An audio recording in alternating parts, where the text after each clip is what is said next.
A couple of weeks ago I met with Eamon.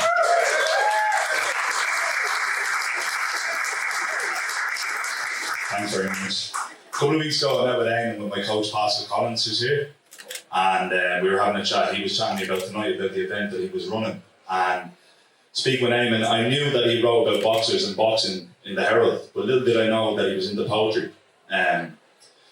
So going on in the chat anyways, the only connection I could think of myself between boxing and poetry was the words of Muhammad Ali, float like a butterfly, sting like a bee.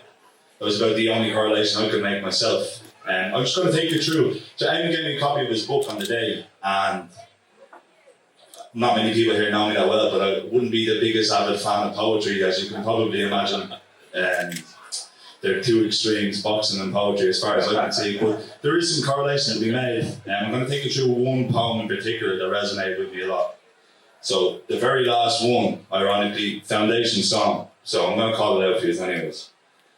Away from the grey rocks, endless white horses and knifing wind, this dark pool of hope. Boats are silent, upriver, the sun sails low. Smoke hangs by the water, below the green slopes. In the firelight, golden eyes reflect the promise of a world yet to be known. Flint sparks, bloodied swords, hammers that echo long, beneath the canopy of stars, our foundation song. And this one really resonated with me. We should a couple that I read. I'm also a fluent Irish speaker. There's a couple of Irish ones in there as well, which I thought was really cool.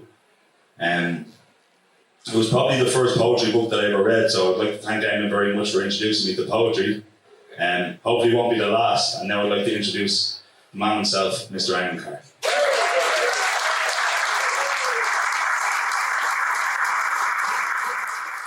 Anyway, Thomas, I have to thank Thomas. The reason I asked Thomas, I knew he wasn't there. Well, possibly he is, but I didn't know he was a literary critic. But I know him as a future world champion.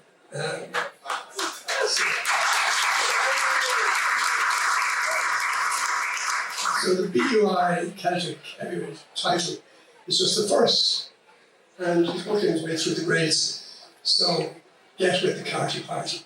So it's happening.